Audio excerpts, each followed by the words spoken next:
Hello, hello, ladies and gentlemen. This is your girl Mitzi, and this is Mitzi. Let's think about it. Today, I have a special guest, Jeff, here with me. Hi, Jeff. Say hello to Hey, everybody Miss who's Mitzi. listening. Awesome, awesome.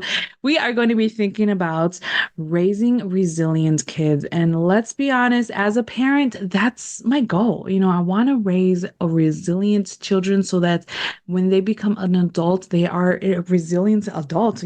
I think that is a lot of parents' goals when we have our children. But certain things happen along the way where we're like, oh, something messed up. You know what I mean? Or we don't know where to really begin for, especially for those new parents out there, So that's Yeah. why we have this topic so that we can really dive in and really think about this matter. So, Jeff, let's really dive in. What does raising a resilient kid mean to you? What do you think about when you hear that? Sure. Well, first of all, Mitzi, thanks for having me. And yeah, let's think about it. And hopefully people will come away from this with, more than just thinking about it and having some actionable items to pursue. A resilient kid is that kid that through enough tests at an early age reaches a point where in any situation that they encounter with strangers or peers, family members, teachers, coaches, neighbors, knows the right thing to do and does it reflexively. And that's the resilient kid, because that resilience at age 7 is the resilience they'll have at 17 and 27. Exactly. And I believe that because one thing I was taught is that what you teach your child when they're young, they'll hold on to it when they're an adult. And even becoming an adult and becoming a parent from child, when you go through that transition, you even realize and you can reflect back like, man, my parents were right. You know what I Right. mean? And you have those moments of realization. So I have to ask you, when did you realize your method of raising your children were working enough where you decided I could write a book about this? Well, I didn't write the book until the last kid actually left to go to college. Smart, Uh, smart. Make sure yeah, it works. Ground I foundation. had I had just dropped him off at West Point, the United States Military Academy, and I had driven home from West Point, and I was sitting in my backyard with a cigar and a bunch of Red Bull, and I thought, the third kid is launched. My other two kids were post college. One was in the Navy as a naval officer, having gone to the U.S. Naval Academy, and the other kid had gone to a school in New England called Williams, and he was also a naval officer. And I thought, now's the time that I can actually talk about the lessons that I've learned through all this quarter century of parenting, or 20 years of parenting. And, to bring up what you said earlier, you realize, what your parents said was probably the right thing to do. Yeah. Well, you that's really important, because if you don't realize it, you've got a kid at 24 who's living in your basement playing Minecraft.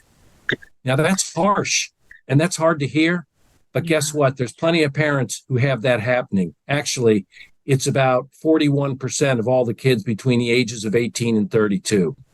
Wow, So that's a big number. that's right. So those decisions you make early on are essential. And as we talked about earlier, Mitzi, parents may not know this. 75% of the time a parent is going to spend with their child is spent by the time the kid is 12 years old. So if you don't pound those lessons home like your parents did and my parents did at an early age, you've lost that kid, because by 18, it's 90% of the time you will spend with your kid has taken place. That's interesting. That's really interesting. But I'm curious, do you think your military background has everything to do with the way that you structured your children? I think a little bit does, but the military background, when I was in the service in the Army Reserve, it also came from the example of my parents and all the peers and adults I was around, but it also came from involvement in sports, in athletics, because sport, and the athletic metaphor is pretty easy, because so many kids do play sports. But on a team, there's three things you learn. They're the most basic values in the human condition we have. You learn camaraderie. You're on a team and you have to get along with people, some of whom you don't even like, but you have to get along with them and you're pushing towards a common goal. That second theme is adversity. At the end of a game, unlike any kind of aspect of life the kids go through, there's a scoreboard and there's a winner on it and there's a loser on it. And it's human nature to want to be on that winning side. Yeah. And if you're on the losing side, it's human nature to say, how can I reverse this? And that leads into the third thing is that if you want to get on the field, if you don't want to lose, you have to adopt that personal discipline to get better at whatever you're doing. And I will say that, yeah, the athletic metaphor, as I mentioned earlier, is easy, but this expands to anything. Theater productions, the marching band, robotics club, the scouts, whatever brings together a group of kids with kind of a single goal in mind will build all those qualities in a kid that will last forever. Yeah, I like that. And you know what? When you were speaking, what it sounds like to me, it comes down to structure. When you have good structure in your life and you attach that with accountability, honorability, and self-discipline, you really are able to create someone who is well-minded. You know what I mean?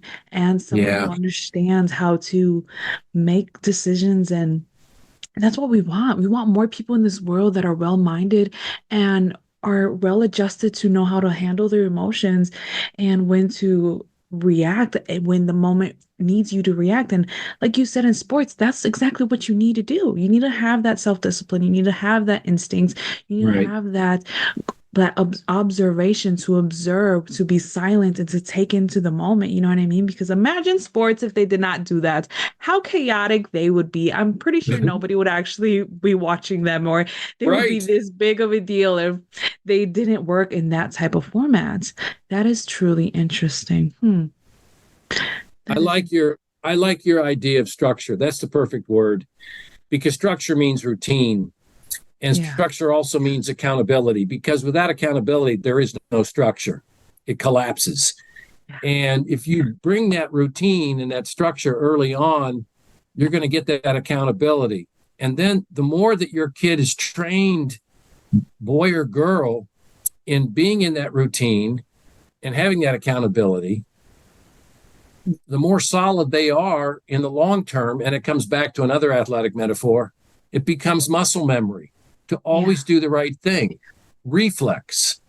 And, your idea of structure, boy, every parent has got to realize that from day one, because without structure, you've got chaos. You really do. And I see it all the time. And I feel like a little scientist when it comes to my boys, because they're still really young. They're 2 and 1 years old right now. And some days, they're really tiny. They're really at that prime age of chaos. So some days I'm very structured and they go with it. And other days I'm like, I don't have the energy to be this structure myself. So I just allow them to be in their chaos. And it's like, oh my goodness, this is ridiculous. But it just shows the difference, because even when they are chaotic, their energy level and the way they react and that emotional intelligence is completely drained. You know what I mean? I noticed that.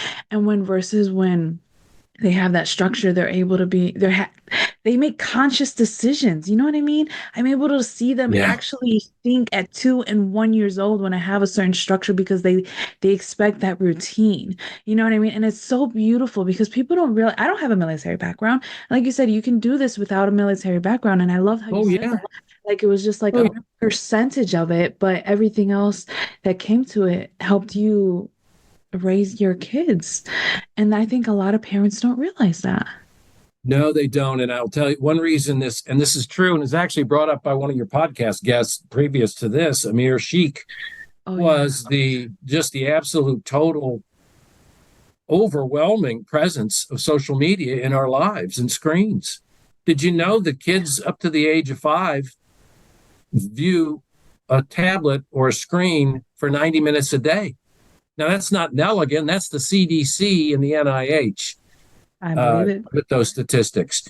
And from 5 on, it just accelerates. And by the time from 10 to 18, the time spent on a device is 8 hours and 47 minutes a day. And that doesn't include schoolwork.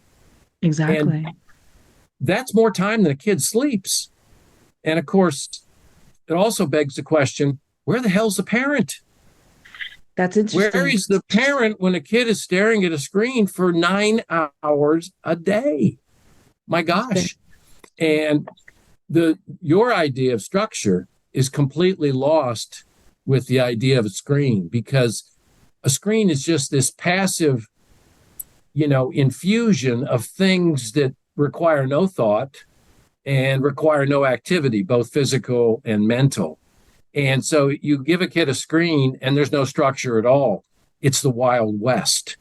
Exactly. And the idea that it's from the age of 2 to 5, you've got kids 90 minutes on a screen as a babysitter. And that's just the screen. The TV is another number altogether. It averages around an hour and a half a day.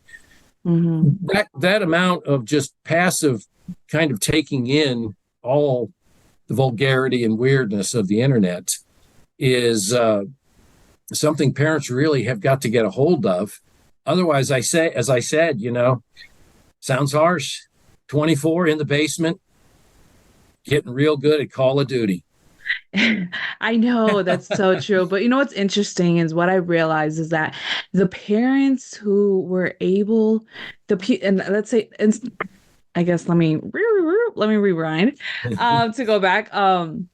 What I realized was that the people that were able to learn themselves and know themselves enough and are able to manage themselves and understand their triggers and you know what I mean, all everything about themselves, the good, the bad, the ugly, and everything in between, those type of individuals that had the time to have that space with themselves come more conscious parents that are more aware in how to deal with their children, and they're more patient. Right. And the parents that have not had the time to get to know themselves and understand themselves, and they're focused on the wrong things, they don't know how to handle their children because they don't know how to handle themselves. You know what I mean? And then what else I realize is that the reason why they push the tablets and phones onto the children is because they just want the noise to quiet. Instead of resolving the noise and trying to figure out what's the problem, they don't rationalize, problem, solution. No, the problem is the noise, stop the noise, and that's their solution. They don't understand deeper into the situation of, maybe the child's hungry, maybe the child's dirty, maybe the child just wants some attention. They don't understand that. You know what I mean? So what I've realized, because I even have spoken with occupational therapists and behavioral analysis individuals, and they always said that they have problems with parents with that issue at 2 to 3 years old. You know what I mean? Even at 1 to 2, 3 years old.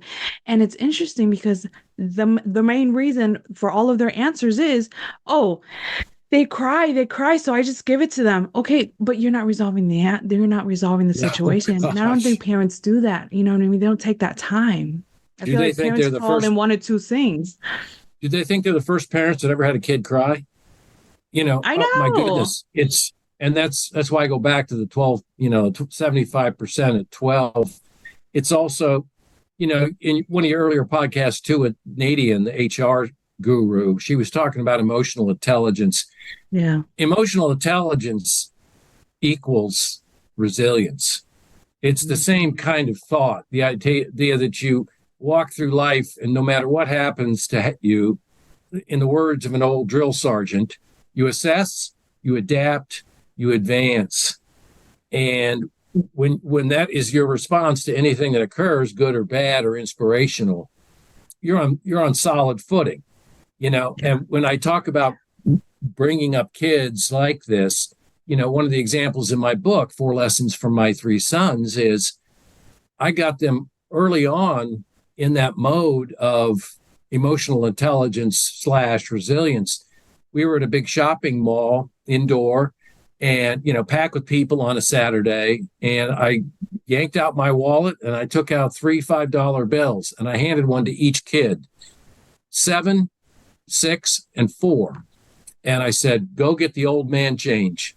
I said, this is not a race, but just walk around until you go into these stores. And sometimes you might strike out, but come on back when you've got the change. I'll be right here. And off they went. And they came back.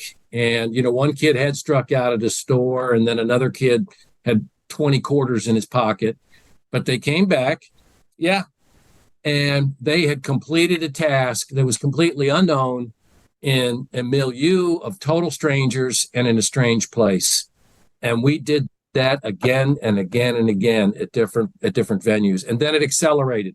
We go to a restaurant and I'd look at the 6-year-old and I say, you memorize all of our orders and you tell the waiter or the waitress what we're having. And then the kid is 8 and I hand him an ATM card and I said, go get them. Here's my passcode. Go get the man 300, the old man $300. And he walks away, gets it, and comes back. I never made an appointment on the phone for them. They always had to do it. Doctor, dentist, whatever, enrolling in a camp.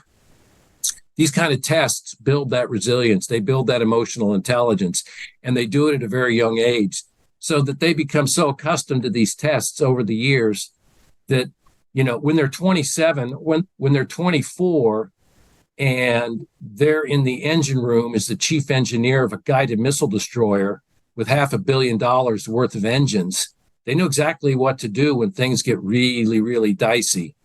And then they pull it off when the lives of 250 guys on a ship are at stake. So that's the kind of muscle memory reflex that you can build, that any parent can do, just following those kind of small little steps when they're young. See, and I think it comes back to what I said earlier. Some adults can't even handle what you just said. Some adults are terrified to just go to the store, even having just another human contact. I remember one time, early years, working right out of high school at Taco Bell, just came to me. I was supposed to take their order, and the woman literally had a panic attack because this was her first time taking an order, and she was in her mid-20s. And in my mind, I was just like, wow, this is sadly more common than not. And this is the reason why people have anxiety when they have to just deal with another human being. And I honestly, sadly to say, I think people actually like the quarantine time during COVID because they restricted themselves from actually having to have human contact. And now we have all of these moderations. Now you really don't have to have human contact still on certain aspects of life, So it just guides people into a more sheltered, isolated perspective where you're not getting that emotional intelligence. You're not working on it at all. And you can't have a world of therapists out there helping adults. I mean, at some point, the adult has to take control of themselves. And God forbid they've got kids who are going to grow up the same way.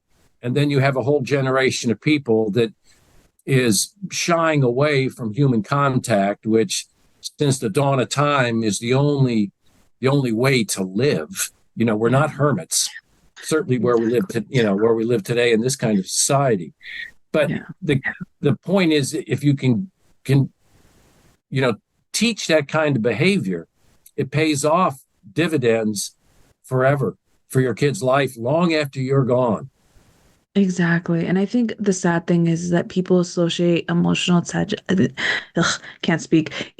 intelligence with struggles. You know what I mean? They feel like that's the only way they gain that emotional intelligence, by going through difficult times in their lives, you know what I mean? And learn from that lesson, if that makes sense. And sadly, it's like, no, if you just pay attention and just put yourself out there, then you can really work on that emotional intelligence without actually having to, go bankrupt, or to get fired from a job, or to get by the cops or anything. You know what I'm saying? It's just, it comes down to being aware and just having that awareness within yourself that something has to change as an adult, because once you are a parent, like you said earlier, it just ripples effect down to your children. And I think that's the reason why people are saying that there's so many generational curses. In reality, it's just generational bad habits. You know what I mean? Generational I bad love that. thinking. I love the way you put that, because they are bad habits, and they were, again, to use the word, accelerated by, just as you pointed out, COVID, the quarantine, the lockdowns, the isolation, the school closures, and they magnified all those traits, bad habits, as you put it, to what we have today. And you can look at any index of society and see those bad habits. You can see it in their physical health, their mental health, their confidence. And you've got a generation today, and this was, your HR people probably knew this on your previous podcast. You've got a generation today, and this is a study by Forbes and by intelligent.com, of HR individuals, more than 800, just like the ones you interviewed, about what they've encountered in the last 2 years with new college graduates coming out to apply for jobs. They note that 58% of those kids that are hired are fired within the first year. That 70% of the people over the course of their hiring, the ones that stay, are persistently late to meetings. Mm-hmm. That 22% of these kids who were interviewed, that's 1 in 5, for their first interview before an HR manager, brought their parents to the interview. That's so embarrassing. What? 22% bring their parents to the first interview. Now, what's going through someone's mind when that's the reflex, the bad habit of being sheltered all your life, that your first job interview after your 6 years of college and your $38,000 worth of debt for a liberal arts degree, that you bring your parents to an interview and an HR person and bring them in the office. And the HR person is just sitting there absolutely aghast. And the parent is chiming in during questions that are asked of the kid.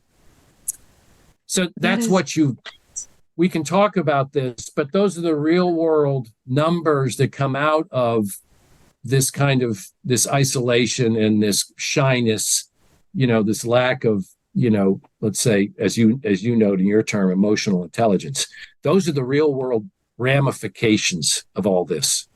Exactly. It really is. That is so interesting. I'm so glad we had this conversation. Goodness, we had so many great points that I hope people realize that when it comes down to it, to raise resilient children, you have to be a resilient individual already. Yeah. You know what I mean?